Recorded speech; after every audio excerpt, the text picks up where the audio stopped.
Hello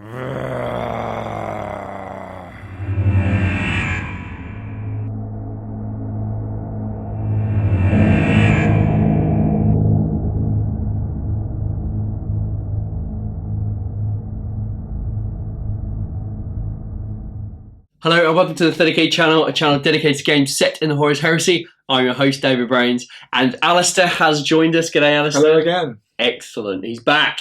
We are back for game 2 of our mini hobby escalation, haven't we? Yes, 500 more points added. Yeah, I say we've been working hard. I've been working hard on terrain, and Alistair's been working hard on his army. Yep, yeah. I've added in, basically the veteran squad's a double in size. Okay. Got 2 rhinos and added in 3 land speeders. Jeez. Which were finished last night. Were they? Working furiously. Oh, yeah, I was. It's good. Let's remind ourselves what this little hobby campaign is all about, Alistair. It's we filmed the first game last month, and it was essentially that the Sons of Horus and the Mechanicum had converged on a crashed Thunderhawk gunship. Yep. And there's something inside. We don't know what's happened. We're exploring this as you're exploring it. So if I remember, you wiping off the board. Is that right? I think that you happened. Close. Yeah. I think it came down to how many victory points we killed at the end. Yeah, it was a really, really close, tight game. I think I failed so many leadership tests that game. Yeah. It was half my army ran off the board, which was 2 9 fails in a row. Leadership 9 fails. It was disappointing. Yeah, very disappointing. I thought it was great. I'm sure.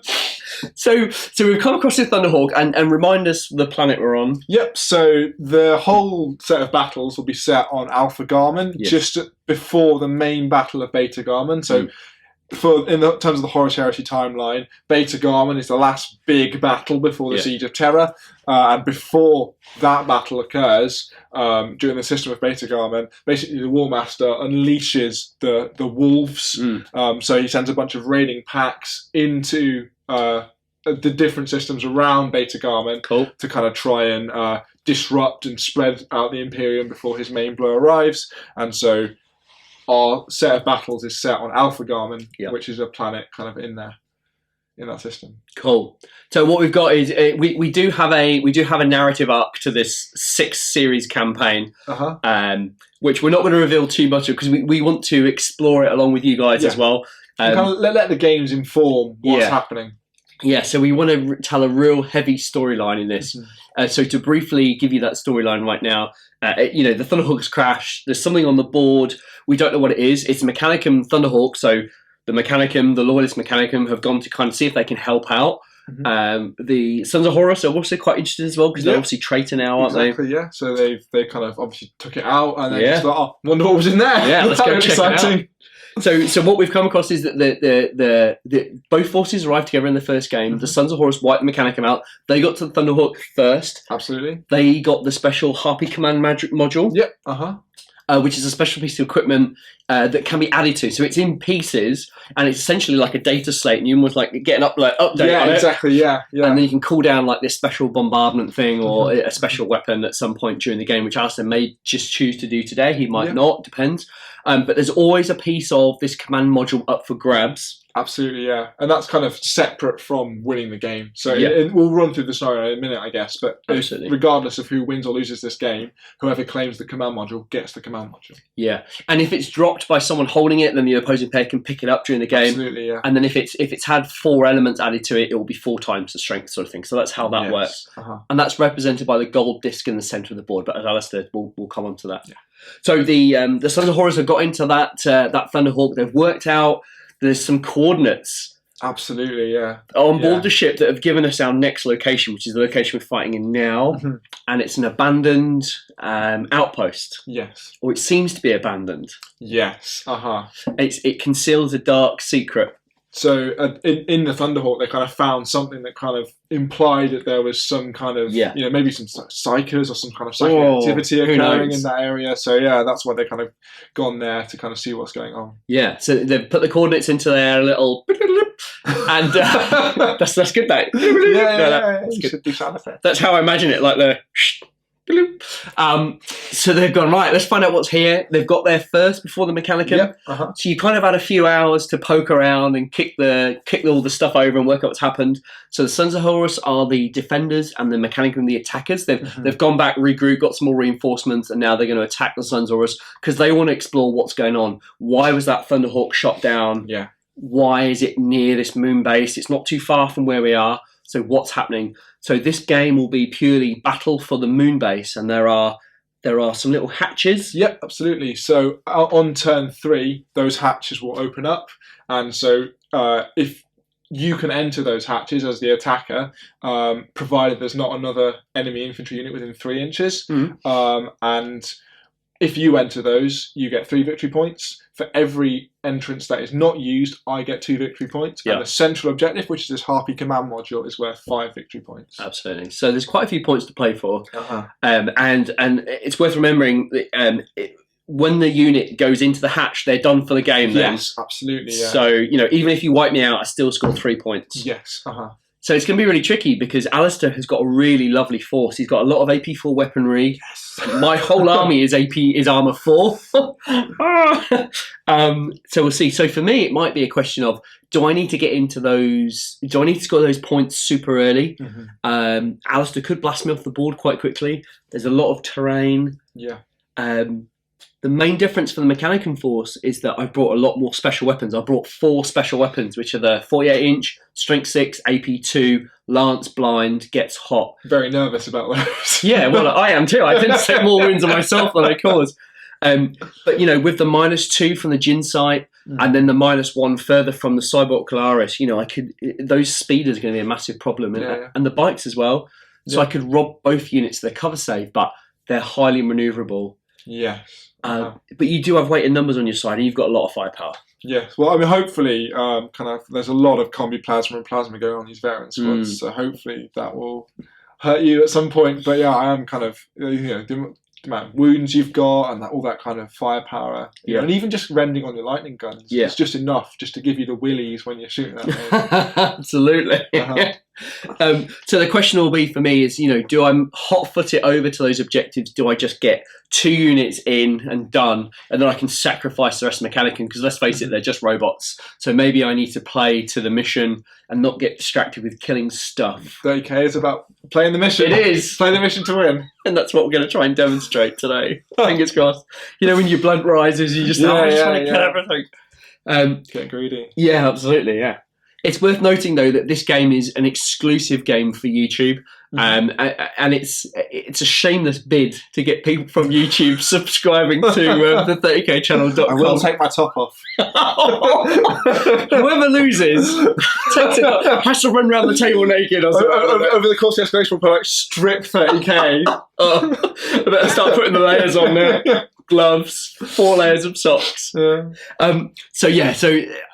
It's firstly, it's to get you into 30k, because if you're playing 40k, that's great. It's a great game. Absolutely. And maybe you're borderline, or I'm not too sure about what's happening with 30k, what goes on. So hopefully we've kind of explained the books to you in the first mission that we did together. Yeah, absolutely, yeah. First series, or first episode rather. And now we're just elaborating, and we're trying to tell a story. 30k is very much about the story. Yes, absolutely. It's almost a historical war game. Yeah. Whereas 40k is kind of very much science fiction, kind of fairly freeform. Whereas you tend to collect your legion, you paint it in that legion's colours, you play it in that legion's style. Yeah. It's very, very narrative focused, which is fantastic. Yeah, and we're desperately trying to tell a story here, and there will be other armies as the game progresses. There will be other armies that will help tell the story. Absolutely. Yeah. I don't think you can tell the story just by 2 forces going at it. There has to be other elements involved. And maybe we'll discover those in game 3. Maybe, I don't know. We'll find out. It depends how quick I can paint stuff, I guess, is the question. I think it's worth pointing out as well that what we're trying to do is kind of show as many different ways to play 30k as possible. So the last game was Centurion, which is kind of very much infantry focused. This game is Scout, which again, so Centurion was a fan-made rule set. Scout is a rule set made by Warhammer World, and that's much more focused on. You can kind of start to include kind of tanks and different elements like that, but you can't necessarily include really heavily armoured stuff. Yeah. You can't, for example, all Contemptors and all dreadnoughts are actually out of the game because you can't have any armour values of with a total greater than 33. Yeah.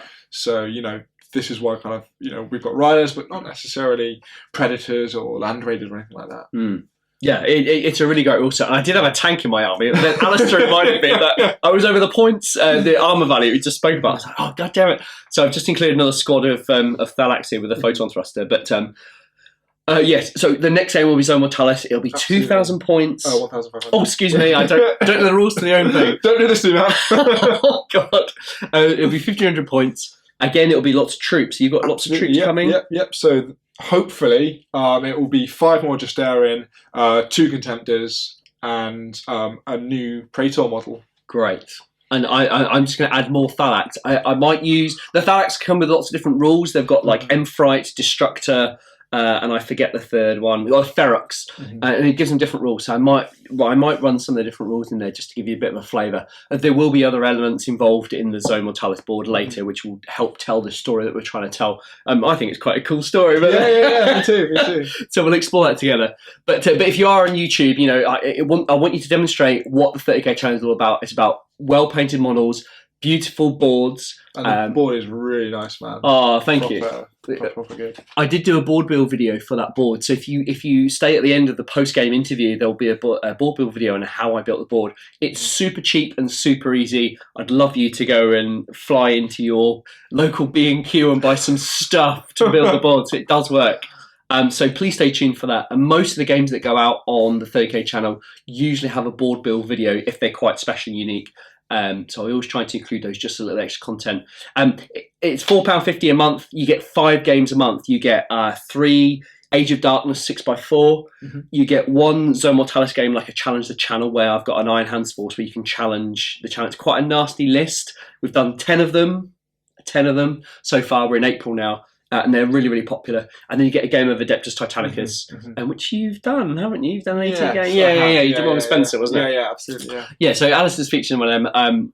And so 5 games a month is pretty cool. So it's less than £1 a game. So it's £1.10 a game. If my no, it's not. I know it's 4. Oh God! You know what? Let's not do maths on the fly, David. I think it's 90p, but I don't want to commit to that. I was about to say it's about 90p a game. Ish, please. So please go and check it out. So it's just the 30kchannel.com. Anyway, enough self-promotion. Let's get on to this game. Alistair, I'm worried. You've got a lot of firepower. Yeah, I've kind of realised as I've sat down, I'm just like, okay, I might do all right. But then again, those photon thrusters will do horrible things to my speeders, I'm sure. Yeah. Because, I think whilst I've got lots of AP4 stuff, it is sat on these quite fragile frames. So, yeah. We will see. And I've been renegated to a very small portion of what I've just got like a little corner section that I'm going to deploy in. It's quite well sheltered. Which will help me because Alistair has free reign of the board. He's got a lot of fast-moving troops. If he just had tactical marines, I'd probably be okay. But it's the fast-moving nature of the speeders. Yeah. Well, I think because the infantry will be embarked on transports, first turn of the game, everything can move 12 inches. Yeah. So, my other army's White Scars, and so, I kind of miss them already. So I'm just like, these are 6 inches. Let's move them quicker. Get them in the vehicles. So I need to seriously mitigate that first turn of shooting because I'm confident turn 2 I can put down some serious firepower and nullify a lot of the force if I get the rolls. But if I don't, Alistair will probably munch me turn 3, which then poses the question: do I go for the objective and not killing stuff? Yeah. So we'll have a bit of a decider. Let's show each other the list, work out exactly what we've taken. We'll do a quick army review at the front here. And then we'll get on to turn 1. 1,000 points of Sons of Horus, led by a Delegatus. They are using the Pride of the Legion right of war, which allows veteran tactical squads to be taken as troops choices. The Delegatus is equipped with artificer armour, a bolt pistol, a power axe, and a refractor field. His Warlord trait is a movable object, which gives him It Will Not Die and, crucially, Fearless. First veteran squad is a squad of 9 veteran Space Marines. In the squad are 2 combi weapons, which are plasma guns, combi plasmas, and a plasma gun. The veteran sergeant is armed with a combi weapon and a power fist. They are transported in a rhino with a dozer blade. Second troop's choice is a nearly identical veteran squad. They likewise are armed with 2 combi plasmas and a plasma gun. This time, though, there's 10 of them, and the sergeant is armed with a power axe rather than a power fist alongside his combi plasma. The rhino is armed with a dozer blade. First fast attack choice is a unit of 5 outrider bikes. They're all equipped with melter bombs. The sergeant has a power axe. Second fast attack choice and final unit for the Sons of Horus are 3 identical land speeders. They are armed with a pintle mounted Volkite culverin and a hull mounted heavy bolter. 1,000 points of Ordo Reductor led by a Magos Reductor. Leading the Mechanicum is a Magos Reductor. He's only had one upgrade, which is he's carrying a melter gun. He's also accompanied by 2 Cyber Ocularis. His Warlord trait is Perfected Targeting, which means he can give a heavy weapon within 6 inches or carried by himself the twin-linked special rule. Combine this with the special rule which he has, which is Master of Destruction, and he can be a really great force multiplier on the battlefield. The 4 troops choice of the army consists of 4 squads of 4 Thalax. 3 are armed with lightning guns, and the 4th is armed with a photon thruster.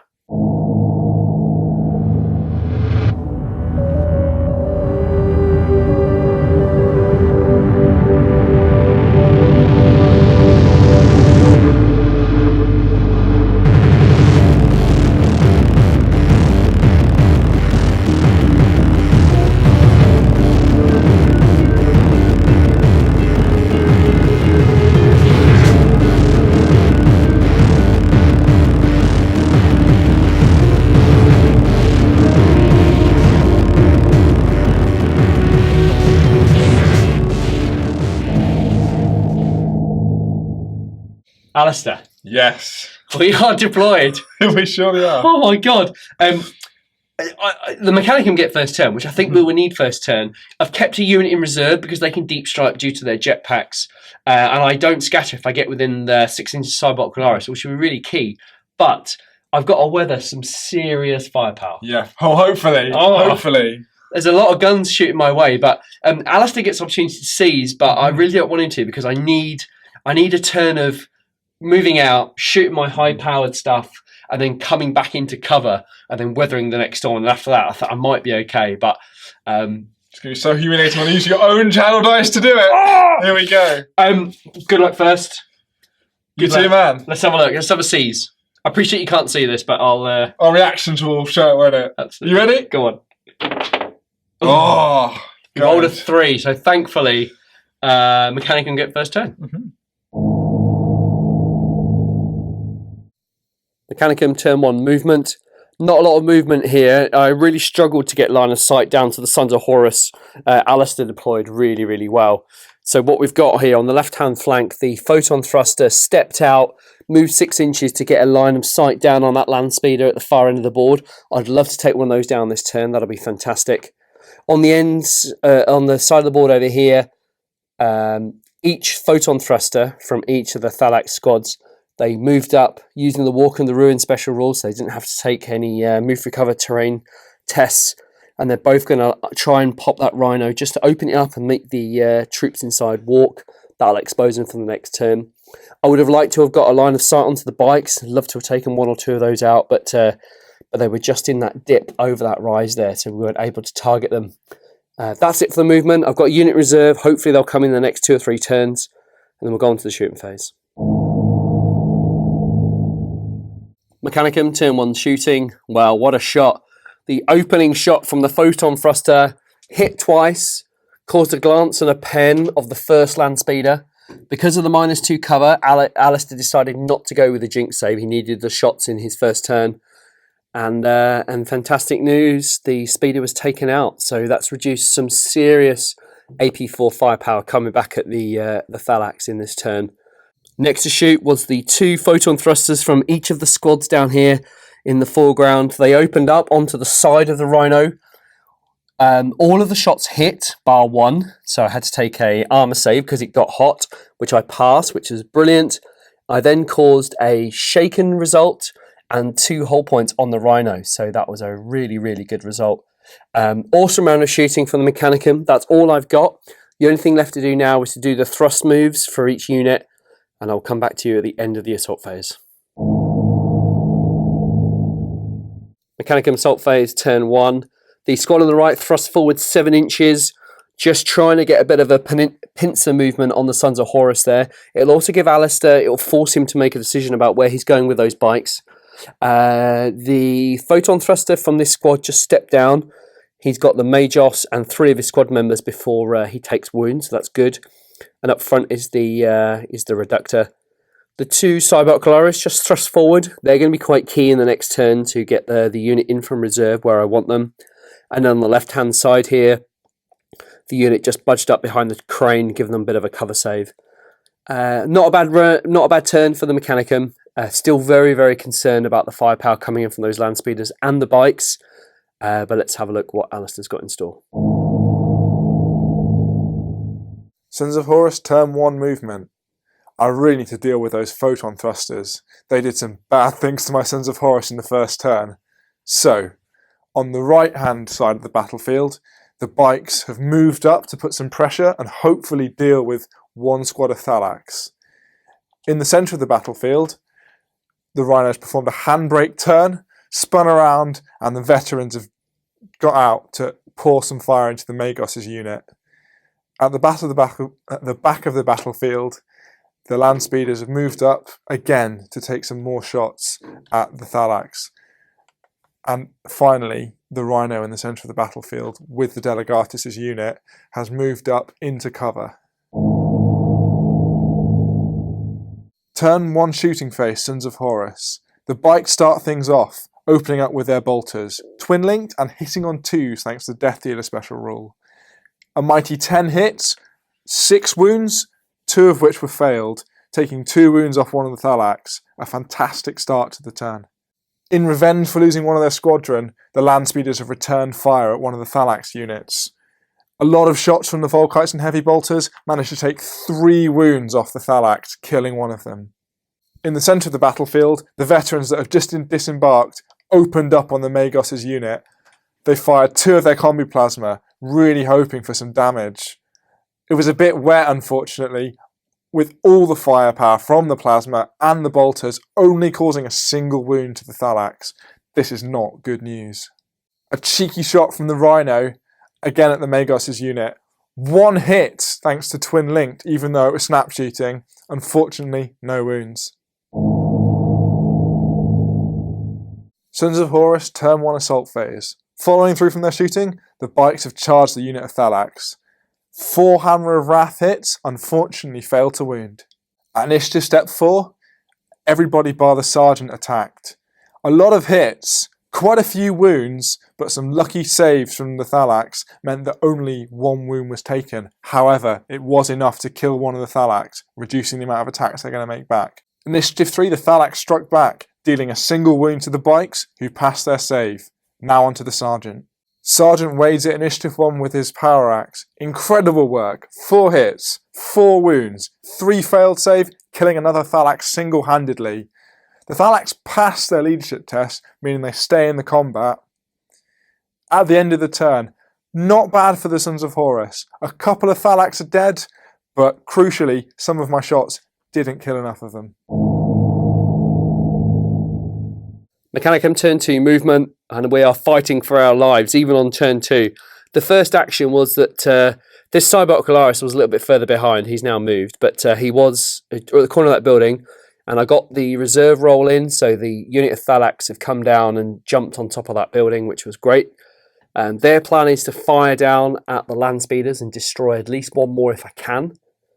The Magos Reductor and his unit have moved forward, and our plan is to wipe out that unit, hopefully with combined firepower from the Magos and his unit and this little unit here. So in an ideal turn, the Thalax here will take out the speeders.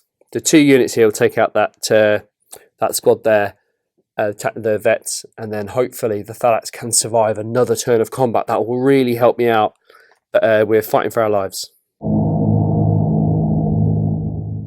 Mechanicum turn 2 shooting. A very bad shooting phase there. Did not go very well. Combined firepower from these 2 units only managed to kill 3 Sons of Horus and because they're veteran special ability, they are stubborn and they pass the leadership, so that is not good news. The unit on the top, they missed with all of their weapons apart from the photon thruster, which got 2 hits through, but only caused 1 glancing hit on the land speeder there. That is not good. They did have a -3 cover save because they're within 12 inches of the sideblock Glarus, and the -2 from the Jin Skyne rather. So they didn't get a cover save, which Alistair didn't jink, of course, but I did not take it out. That's pretty grim, if I'm honest with you. The next thing I'm going to do now is I'm going to charge the Magos and his unit into combat and try and do some damage. Mechanicum, turn 2 assault phase. The Magos and his unit declared a charge against the vets in the centre of the field there. They overwatched. They got about 4 hits through, but they were all saved on the Magos' 3-up armour, which was really great news. They then charged in 7 inches, making contact. I really hope that was the best decision. I just don't know.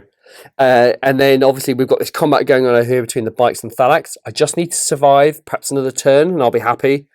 And then at the end of the phase, I'm probably going to thrust move this unit down here and try and get some cover from the land speeders. But we'll see how it goes. Striker Initiative 4, the vets had 3 attacks each. 18 attacks went in, hitting 17 times, which was absolutely phenomenal.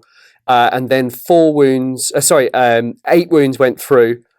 I managed to split the wounds out, so I put 1 wound on the Magos and then made a 2-up armor and failed. So the Magos took a wound, and then it killed a Thalax outright. So that was really, really unfortunate. Next, Striker Initiative 3 with a Thalax. They had 3 attacks each on the charge, 2 base, 1 for charging. So 9 total. 7 hits, which was really great. And 4 wounds went through, killing 2 Sons of Horus. Next, Striker Initiative 1 is the Sergeant and the Archmagos. And the Magos Reductor. Next, Striker Initiative 1 was the Sons of Horus Sergeant. He struck in, got 3 hits and 1 wound, taking a wound off a Thalax. The Magos then struck in with 4 attacks, hit with 3, and managed to kill a single Sons of Horus, which was okay, I guess. The Mechanicum technically lost combat, but because they're stubborn, they passed the leadership test, and that combat will continue. Combat on the far side of the board here between the Sons of Horus bikers and the Thalax. Not really much happened here. The Sons of Horus bikers struck in, causing no wounds.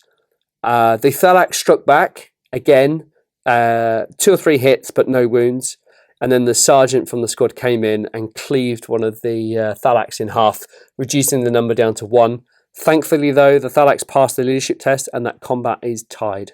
The final action of Mechanicum turn 2 was for the Thalax that made their dramatic entrance on top of the building to use their jetpacks and thrust just behind the building. That will just force Alistair to decide what he's doing with those land speeders. You know, terrible turn for the Mechanicum. Let's see if Alistair has an equally terrible turn. Fingers crossed. Sons of Horus, turn 2 movement phase. Delegatus and his unit have disembarked from the Rhino. They need to hold up and deal with that unit of Thalax to prevent them from getting inside of the hatchway. The land speeders have moved up on top of the hill to get a really clear line of sight to one of the units of Thalax making their way out the battlefield. In the centre of the battlefield, the Rhino has moved to get some cover and also in a position to take some shots at some Thalax. Sons of Horus turn 2 shooting phase. Now that unit of Thalax is in the open, the land speeders' AP4 weapons have really come out, taking a unit of Thalax that had 3 unwounded models in, down to 1 model on 1 wound. Incredible work. Shot from the Rhino to try and finish what the speeders started. Hits, doesn't wound. The Thalax will probably survive. Really great round of shooting from the plasma weaponry from that veteran squad, managing to deal 4 wounds to the Thalax. Sons of Horus turn 2 assault phase. At initiative step 4, 4 of the bikers swung in and dealt a single wound to the Thalax, who then killed a biker in return. Fortunately, the Sergeant then swung in with his power axe and once more finished off a Thalax. Great work from that Sergeant. The bikes are then consolidated 5 inches to get back round into the centre of the battlefield. This is where the mission's going to be won or lost. Now to the combat in the centre of the board. 9 attacks from 3 veterans, 8 hits. Fantastic. No wounds. Rubbish. The Thalax then struck back and killed a veteran. Just the Magos and the power axe wielding sergeant to go. At initiative 1, once more, power axe wielding sergeants come into their own, and he killed another Thalax. Fantastic. The Magos then struck back and killed the two remaining veterans. The sergeant, fortunately being stubborn, even though he lost the combat, passed his leadership test and stayed in combat, crucially holding that unit up for another turn. At the end of the second turn for the Sons of Horus, it's gone pretty well. We've managed to hold back the Thalax from being able to claim the objective, because remember, the doors are open from this turn onwards. Mechanicum turn 3 movement phase. The hatches are now open and ready to receive the Thalax if they can make it to them. It's going to be a bit tricky. Got one here in this ruined building, and then one over there in the other ruined building in the corner. First things first, though, the Thalax failed his leadership test because he was running in the last turn. So unfortunately, he will now snap shoot, although I don't think he has a target. This unit of Thalax here that took a lot of firepower weathered the storm, and they've moved into the centre of the battlefield. I need a massive thrust move to get them over into this side of the battlefield and hopefully keep them out of line of sight. We are going to try and persist and take down that land speeder if we can. Fingers crossed. Mechanicum shooting phase turn 3. Oh, wow, not good. This unit here shot the photon thruster into the land speeders. Got 2 hits. But on the penetration, I rolled double 1 for each, which was absolutely horrendous. So no damage there. But as an amazing shot, this little plucky Thalax snapshotted his photon thruster, clipped the land speed on the right-hand side with 1 hit, and managed to penetrate and managed to immobilize it, which was brilliant news. The only problem is obviously he's still got line of sight because he just sits there and hovers in place. So he's still got line of sight down the board. So not amazing. And now we're going to go into combat at the centre of the table. Mechanicum turn 3 assault phase. It went quite well. At the centre of the table here, the Thalax struck against the lone sergeant. Got 3 hits through, but all was saved on the sergeant's armour. Then initiative 1, the sergeant struck and killed one of the Thalax, causing 2 wounds. He had 1 wound already, so killing a Thalax. And then the major struck in with 3 attacks, managed to finish the sergeant off, consolidating 2 inches towards the building, which was pretty good. The sergeant has gone forward purposely to absorb the firepower that is potentially going to come in from those land speeders, just to protect that lone Thalax that he's in, just to make sure he can get into the objective on the next turn. And then final action of the assault phase, the 3-man Thalax unit shunted over 6 inches with their thrust move, making a desperate attempt at the objective marker. It is looking grim for the Mechanicum, but let's see what we can do. Sons of Horus turn 3 movement. The centre of the battlefield is looking like where the game will be decided. So the Delegatus and his unit have got into the Rhino, and that's raced over to the centre of the battlefield. Likewise, the bikes have advanced down the hill. I might turbo boost with them in the shooting phase, again, just to get them that much closer. Sons of Horus, turn 3 shooting phase. Once more, the land speeders have proved just how devastating their firepower can be, and have killed both the Magos and the Thalax unit attached to it, crucially depriving David of another scoring unit. Very, very cheeky shot from a snap shooting Rhino. Fired its combi bolters and took a wound off the Thalax. Fantastic. The bikers have now raced forwards, turbo boosting, right into the centre of the board. Mechanicum turn 4 movement. Finally, the Thalax at the end of the board has rallied, rolling a 4, which was brilliant news. So he will take some snapshots. Next, the Thalax here, they were half an inch away from embarking onto the underground passage there, which is really unfortunate. Oh, so annoyed about that. So all they've got to do now is they've got to pick their targets. What's more of a threat? The bikes charging in the next turn, or weathering the shots from the speeders? I'm not quite sure yet. Mechanicum turn 4 shooting. The the Thalax here popped out 3 inches, snapshot into the bikers, causing a hit, but no wound, and then he popped back in at the end of the phase. The Thalax in the building here snuck their heads out, shot into the bikers, caused a couple of hits, but no wounds, unfortunately. And I got a gets hot roll on the photon thruster, which the Thalax passed, and he took a wound. So just really, really unfortunate. I have a feeling that Alistair will wipe the Thalax out in the next turn, ending the game. Sons of Horus, turn 4 movement. The bikes have raced forward into the building to deal with those Thalax. The lead biker took a dangerous terrain test, failed, but very fortunately passed his armour save. The Delegatus and his unit have disembarked from their transport to deal with that Cyber Ocularis that is holding the Rhino up. The land speeders, they can't really move because one of them's immobilised, and they're just going to pour fire down onto the Thalax. Devastating firepower from the land speeders, opened up into the Thalax, killed the remainder of them. There's only one Thalax left on the battlefield, in nowhere near a position to claim the objective. Devastating for the Mechanicum. We'll see you in the post-game. That was it. That was game 2 of 6 of Harvest on the Black Sands, and the Sons of Horus have shown battle supremacy once again. Come a bit of a theme now, hasn't it? I've got 4 more chances to redeem the Mechanicum. Yeah. I mean, great work. I mean, that was tough for the Mechanicum. Yeah, definitely. Yeah, I think when I was kind of building this list and kind of putting the speeders in, I genuinely didn't see the potential.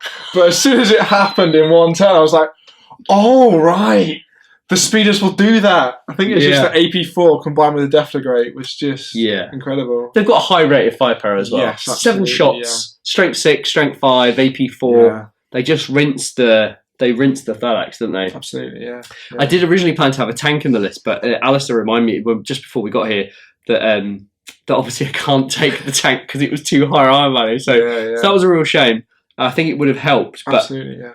But I'm not making excuses, but my penetration rolls for those photon thrusters were absolutely appalling. Yeah, I think there was one key moment we were just discussing where you had a unit of Thalax, they were on the building, land speeders with your gin sight were effectively out in the open, and you just fluffed your penetration rolls. Yeah. And I think if that had gone your way, I think it would have been a very different game. Yeah, it would have done. It's getting that roll, and normally in a larger list I would take destruct on them because I'm generally quite bad at rolling penetration rolls.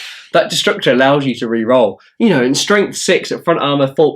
I just needed 4s, but I kept getting double 1s. I know. You just can't say about that. It's just like, and then obviously I had a repeat of the Thalax running away, but thankfully didn't run off the board this time, which was great.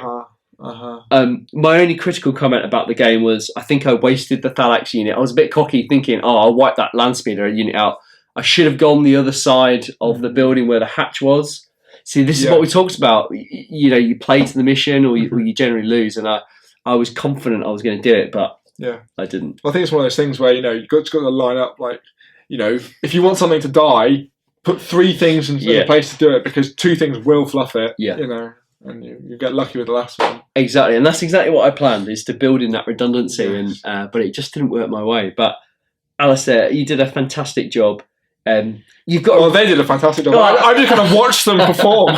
But I think you had 2 key units, which was the bikes and the speeders. Because we're on such a small board, they dominated. They had so much movement, and I really think they worked well for you. Yeah. Well, I think when we head into Zone Mortalis, it will almost be the opposite because I'll be moving 6 inches and you'll be kind of diving around with your.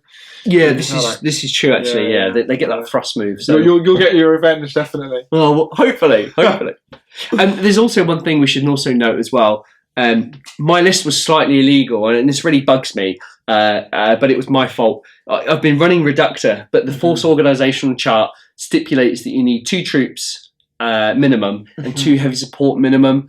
But that was my fault. I didn't see that. So I had planned on running the Reductor later on with the tanks. I've got loads of tanks. So that will come into its own later. Nervous about that? Yeah, well, I don't know. So that was my fault. So, Alistair was gracious enough to still let me run the Reductor with the special rules. but obviously not have the tanks. But we can assume that they're in a bunker somewhere, revving up. They kind of hadn't got the memo that, oh, by the way, you need to turn up to the battlefield now. Needed to be over here.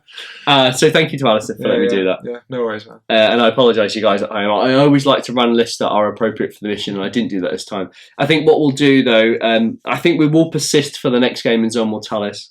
I know that's a bit cheeky, but it's fine. I'm kind of committed now, and I don't want to have to go and reshoot game 1 and 2. So me neither, to be honest.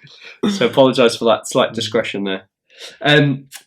So let's have a quick review at the end of the game. Yeah. You've secured the Harpy or central objective. So the second Harpy command module combines with the first for a more powerful effect. So because I have both of them myself, that means now either I can choose to use its weapon, which is a one-use small blast weapon with kind of flesh, bane, and haywire. So that would be quite useful.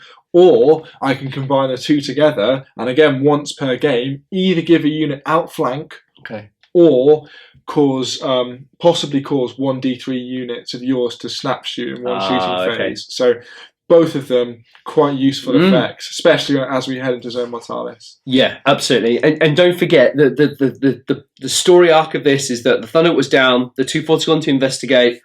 Sons of Horus secured the landing site. They've now secured access to Zone Mortalis. Absolutely, yeah. They've gone down the hatches into Zone Mortalis, and now they're going to discover a whole new world of stuff, which we are going to keep close to our chests. There is going to be 2 new factions within the Zone Mortalis, maybe. Yes.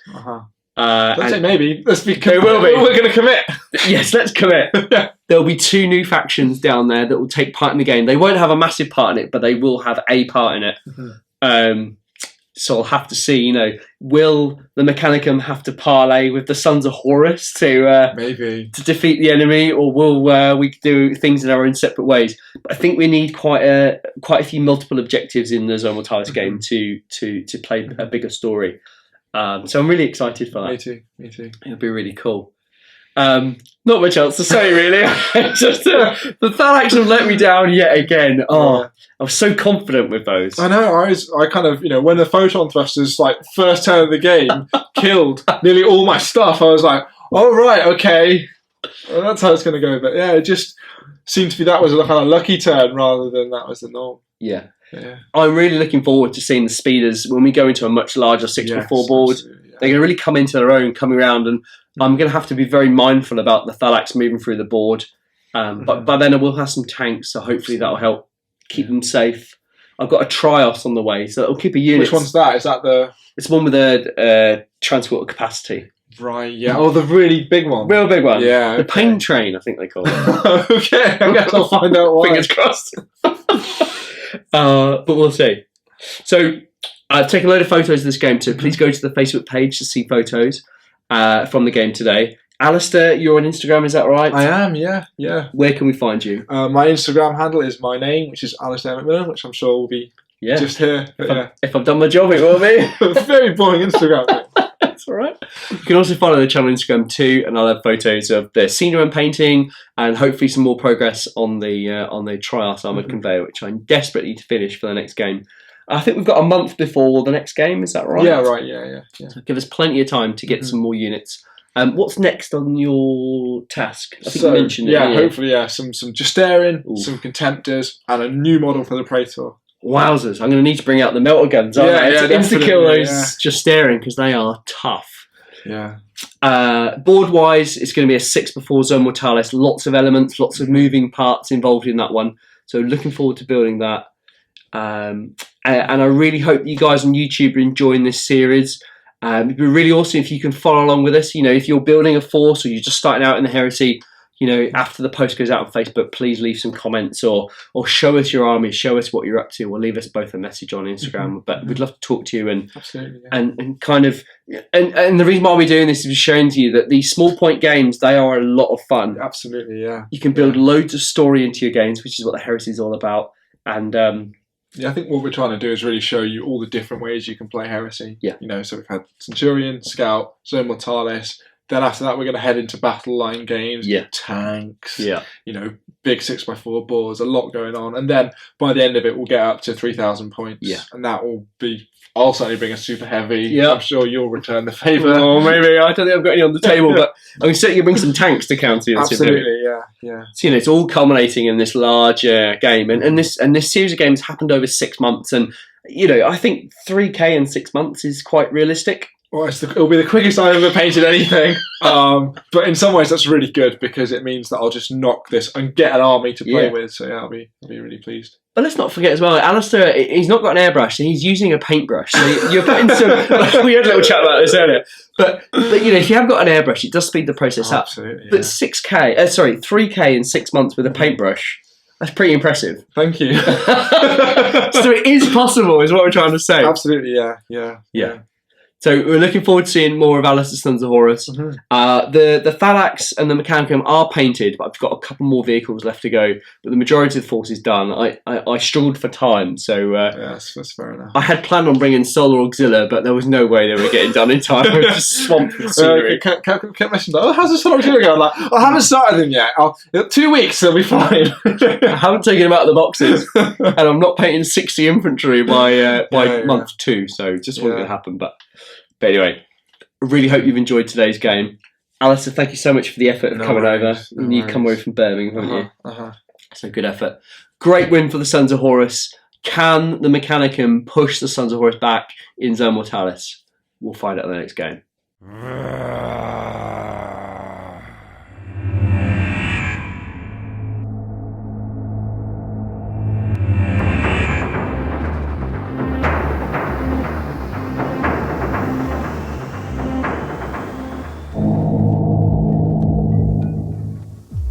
Hello everyone, I really hope you've enjoyed that game between Alistair and I. This is a special campaign that Alistair and I have put together for everyone out on YouTube. So this was the second instalment of the mini series between the Sons of Horus and the Mechanicum.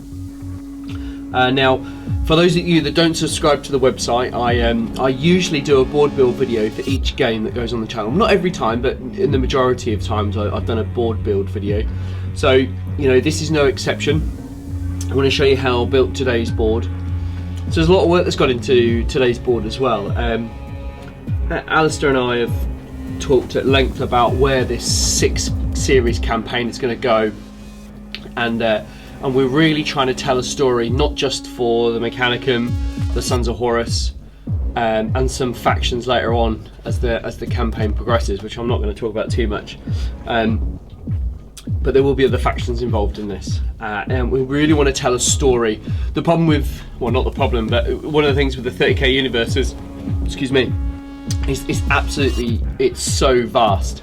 And when you read a lot of the Black Books and the Horus Heresy novels and stuff, they sometimes just focus on one small element, which perhaps plays a wider part in the game, in the war against Horus and the Emperor. So this one, we're just telling a really small story, and hopefully, we'll discover it together. That's kind of how we imagine it. But let's remind ourselves of the first battlefield. We had the Thunderhawk gunship in the middle. It crash landed. It was obviously going somewhere, which was where this game took place. It was going to an assumed abandoned, I don't know, it's a front, isn't it, for something much deeper under the ground, which we're going to explore in Game 3. With a couple of factions, there's some additional factions in Game 3 as well. But what I needed to build, I wanted to build like an abandoned base that held a bit of a secret, and the only reason why the Sons of Horus and Mechanicum are here because they found out the location of this site in the cockpit, or some information from the Thunderhawk. So that's quite cool, and obviously the Sons of Horus won the first game, so they've raced ahead of the Mechanicum. They've been sent reeling back to their lander or wherever they came from, and they've got to regroup. So the Sons of Horus have made it to this encampment first. You saw the attacker-defender scenario that Alistair and I have just played, and so I just wanted to show you how I built the board. Now, I've used a lot of the, I don't know the correct term for it, but the STC moon base construction pieces from Games Workshop. It's an amazing range of scenery, and I've used a couple of the old Aquila landing pads, Sky Shield landing pads rather, but I haven't put the foldy Sky Shield bits on because I personally think they look a bit weird. So I've got rid of the flappy bits, I guess you want to call them. I really wanted to make this like an abandoned moon base, so maybe if someone was flying over the top, they'd just look down and think, oh, it's just a scummy old base that's been bombed to hell. And then fly over, move past, and that's the whole point, because it conceals a much larger complex underground, which will be the Zone Mortalis game in the third game, which we're going to explore. So how did I achieve the abandoned complex? Well, I've been painting a load of terrain for the past couple of months, really, not just exclusively for this game, but also for games in the future, just to vary the terrain the channel has. It's one of my big focuses over the next few months, is to get all of the terrain I've got painted. I've got tons. So anyway, I'm waffling on. I'm going to stop. I don't know exactly how this board is going to come together, but I want to make the ground a little bit undulating. Again, we're going to go with the black sand because it merges the two elements of the plastic Games Workshop kits to natural rock and sand, which I think personally looks really good. We're going to have a few big rocks in there, but we're going to have the ground undulating a bit. Perhaps a large building in the middle, and then some smaller ones. I want there to be a lot of line of sight blocking because I've brought a lot of high powered, low AP weapons, which you've just seen. Those photon thrusters hopefully would have done a good job in the game. Please bear in mind that I filmed the board build before Alistair gets here, so I don't know how the game has gone. Hopefully the Mechanicum won this time. Maybe the Sons of Horus bettered them, I just don't know. But lots of line of sight. I want to try and make it look as natural as possible. And then those little underground hatches that we're going to use for each of the factions to gain the access in the ground. And Alistair and I will decide when Alistair arrives about where they're going to go. So I'm not 100% sure yet. Alistair has written a mission for this battle, which you've obviously just watched. Yeah, let's get on with it. We'll see how it goes.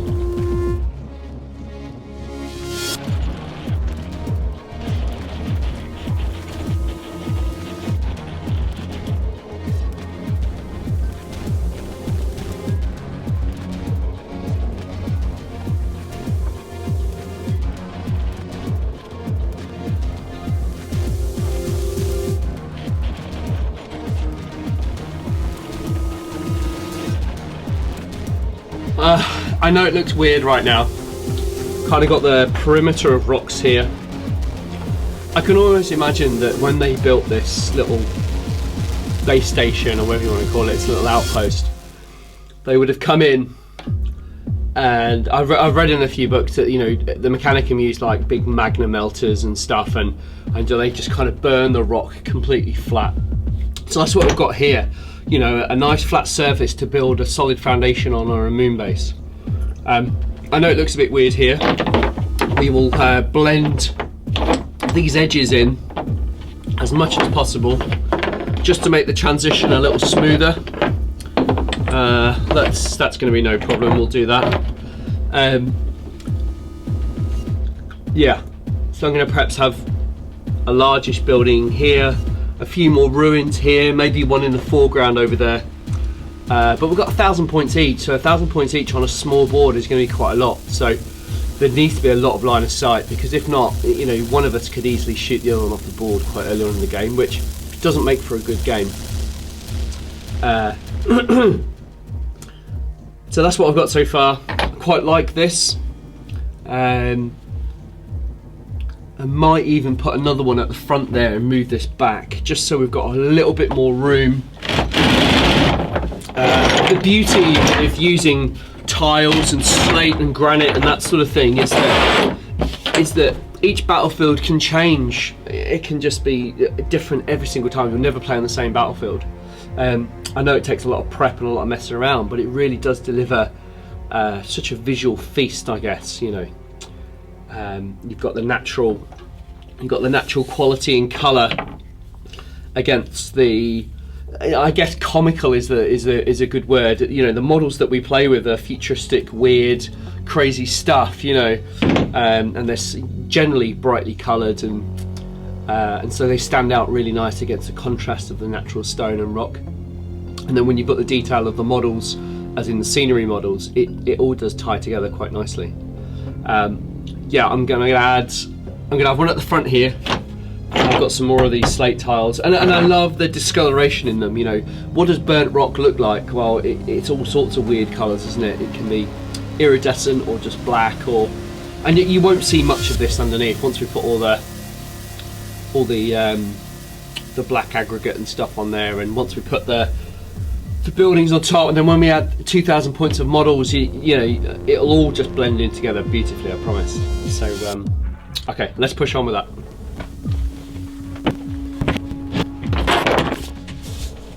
Okay, I'm pretty happy where the rocks are at the moment. I might change them a little bit later on, but now we're just gonna pour this stuff all over the boards. Gonna need a load more, so I'll crack on and do that.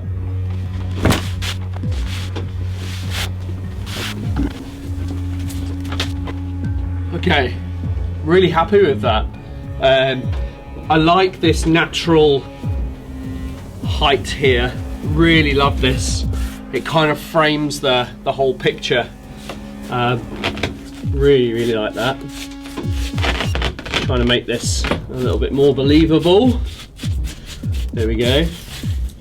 We can still see the square of the tiles a little bit, but that's okay. And I've just got a load of this terrain. I think it looks fantastic. Looks really great as a contrast, but we're going to place it on here, which I think works really well. There's like a little dip in the tile here, and I'm going to position the door next to it and sprinkle a load of this in there because it would catch, you know, this sand's blowing around and it would just catch quite like that. There is a roof section to it which I've got somewhere in here, which we will. There's not enough complete buildings in 30k. A lot of them are all damaged and destroyed, which I totally get, you know, but it's nice to have intact buildings. This landing pad I'm going to put over in this corner here.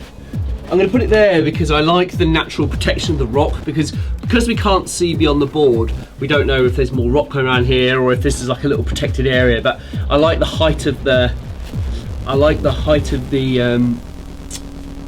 rocks, and it kind of makes it a little bit more shielded, I guess. But I quite like that. It kind of suggests that maybe there's a larger landing pad off the other side of the building, off the side of the board rather. Then these ruins are quite cool. They come in lots of different sizes and shapes. So I'm just going to try and make some larger buildings out of them, just to give us a bit of flavour. A lot of the smaller pieces as well. So I want to try and make 3 largish buildings if we can, which that does quite nicely. Yeah, there's one there, and then maybe we'll have one here, part buried perhaps. You know, suggests that, you know, the sand is reclaiming the buildings, I guess.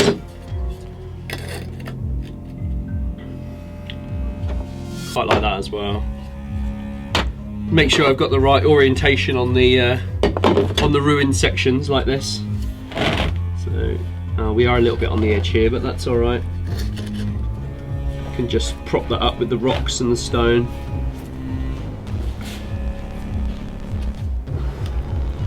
And what we can do is we can put some of this in here to sort of suggest that the buildings are starting to fill up.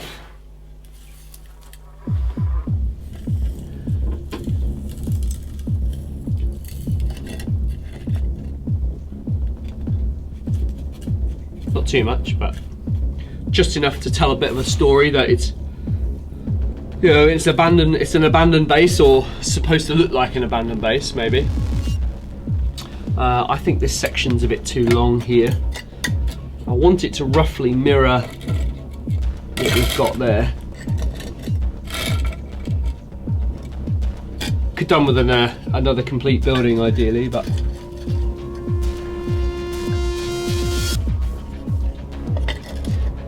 there you go, that's a little bit better. Yeah, that's cool. Probably not going to mess around with it too much. I quite like where it is. Let's have a look at that.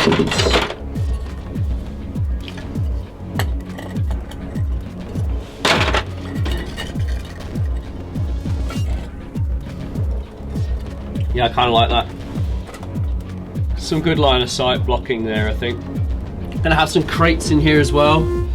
Really make Alice and I work for our money in this game. You know, make sure that we're getting good line of sight on each other. I don't know if we're going that way or this way. It makes sense to go this way, but we might go quarters. Or Alistair, he's a defender, so maybe he might get half the board and I might get 6 inches on. I don't know. It depends what scenario he's written, but yeah, I quite like that. Just need to make the outside look a little bit more interesting. It's a little bit flat, a little bit boring. I might make a smaller settlement over here. Maybe a much smaller building. I don't think it needs it actually. I think it's a bit too much. And then these are the objectives that Alice and I are going to go in after.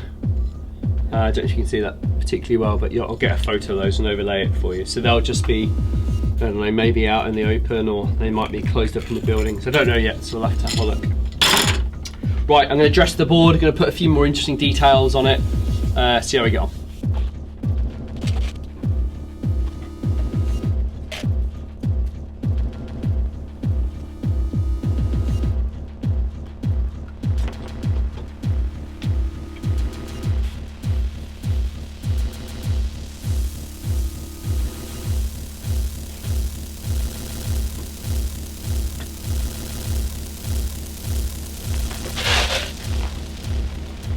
We're nearly there. For me, the board's just missing a few little, I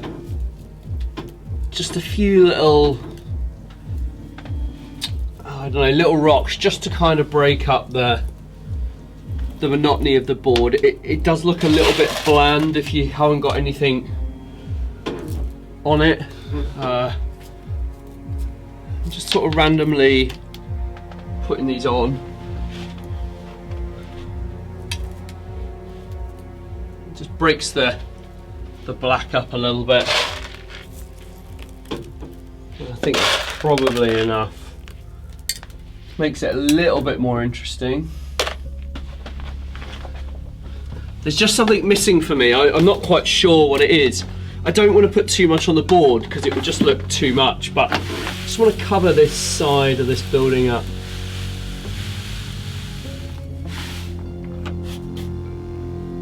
Yeah, I mean it's a bit better.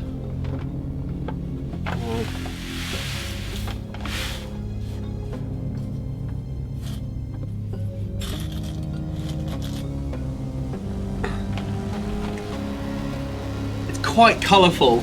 It's probably a bit more colourful than I'm used to, but it's because of the green. And that's why I've just tried to cover it up a little bit, just to peel the colour back a little bit, you know. I'm going to do the same here on this crate. It's just too much bright colours at the moment, but that's all right. You know, we can work around that. That's better. There's quite a lot going on this board.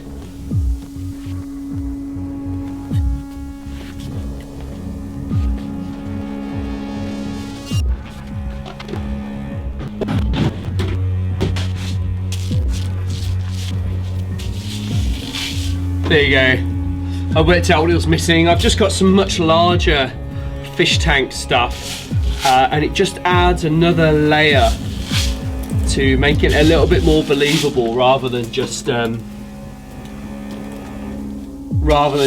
black really fine stuff. That for me now makes it's way better. It's a little bit on here, bit in the building, not too much because this is probably less likely to be picked up by the wind and blown, but it just adds another layer of texture. But that's it. I'm really happy with that. I've got the Mechanicum coming through whichever way. The Sons of Horus, maybe the Sons of Horus are going to be deployed in the middle and the Mechanicum will come in on their first turn, perhaps, I don't know. We'll have a chat to Alistair about it, but I'm really happy with the board. It's got some really great colour in there, which the red and the green are really good opposing colours against sort of the black backdrop to the whole thing. I think it works really well. I did question myself as to whether it was a bit too busy, whether there was too much in a small space. Perhaps the only thing I might do is I might get rid of that crane later on, but I kind of like it because it works with the, you know, it's an unloading bay, you know, there'd be containers and crates and barrels and stuff, and it would have been nice to have some crates and barrels dotted around, but they're next to paint on my painting list, so it's just the little details that make a difference in the games that really kind of tell the story, as well as the battle raging between the forces on the tabletop. It just tells a little bit, you know, adds to the story as to why we're there fighting and what we're doing and what's happening. So I really hope you've enjoyed this. You know, this table was so easy to make. Okay, building the base here with the sides to accept the aggregate is perhaps a little bit difficult. You know, it didn't take me long, just a little bit of pre-planning, some wood from B&Q, which cost about 30 quid, I think. For a 6x4 it would be a little bit bigger, of course, maybe 50, 60 quid. The stones are £3.50. The terrain from Games Workshop, that's one set, I think. I did buy 5 sets, but you know, that's one set. If you've brought this with this one in, you've probably bought the kill team box, you know, and you've got lots of different objectives and stuff in there. And the cardboard floor, of course. You know, this is just the kill team stuff, or the Mechanicus, Sector Mechanicus, or whatever it is. And then the barrels, okay, they're a little bit older from Games Workshop, but you can pick them up on eBay really quick, really easy. So the whole board probably cost 100 quid. And you know, and you can rebuild this board 100 different times, 1,000,000 different times. It'll be different every time. I appreciate it's a big pain, and what you don't see out the back there is you don't see all the sieves I've got to sieve the really fine aggregate from the larger stuff, and then obviously I've got a different size sieve to sieve out the medium sized stuff to the actual slate stuff.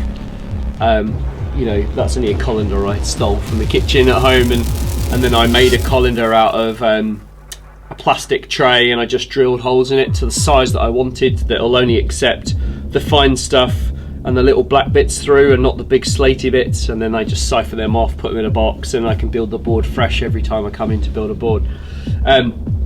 So I know it's a pain, it's probably not best for home use, but if you've got a dedicated space like a garage and you've got a few boxes to put your different materials in, it's a really easy way of building a board, and it gives an amazing effect every single time and just makes the board a little bit more believable instead of the realm of battle plastic. I mean, I love those, don't get me wrong, I've got tons myself, I've got 5 or 6 myself, but I do love this natural look and feel to the boards. You know, and as well, when you plough your Rhino through, you know, it's going to plough through that, so we push it through. It doesn't damage the models in any way, as long as you varnish them and take good care at the end. Just brush the little fine, it's not sand either, just the little fine particles just out of the tracks and wherever it gets into. It's really easy. I appreciate for a quick, oh, we've got 30 minutes or an hour, let's play a quick game, it's not good. But if you've got a planned weekend with some friends, you can really go to town with some very little money. And the reason why I build boards like this on the channel is because it's my point of difference, just makes me different to everyone else, and I think it really adds to the aesthetic of 30k. It's quite a natural. The models aren't perhaps as, I hate to say it, as comical, although I said comical at the beginning there. The 30k models are toned back ever so slightly, but 40k would work really on here. It'd make it a bit more gritty and a little bit more realistic. But yeah, and don't forget, you know, I would love you, if you're watching on YouTube and you're following this series, when you get to the end of it or now, you know, I'd love for you to go to the website and check out more of the games. You know, you get 5 games a month on 30kchannel.com. It's £4.50 a month. I know I'm competing with things like, you know, Netflix and all sorts of different subscription services you may have, or any patrons you've got, but I go to the moon and back for you guys to make sure that I produce the best tables and the best games, and I really do believe it's value for money. There are plans afoot to produce even more games a month, but hopefully that'll come in the next couple of months. You know, we're filming in April now, towards mid-April I think we are. So, you know, watch this space. But yeah, you're going to get a board build video every one of these games, just to show you what the full service looks like on .com. So please go check us out. Have a look at the website. It's just been rebuilt, and I really hope you've enjoyed this, and I really hope I've inspired you to go out and to your local garden centre and just give it a try. You know, persist with it, because it makes a hell of a difference. Anyway, enough waffling. I do tend to waffle. I really hope you've enjoyed the game. We'll see you soon.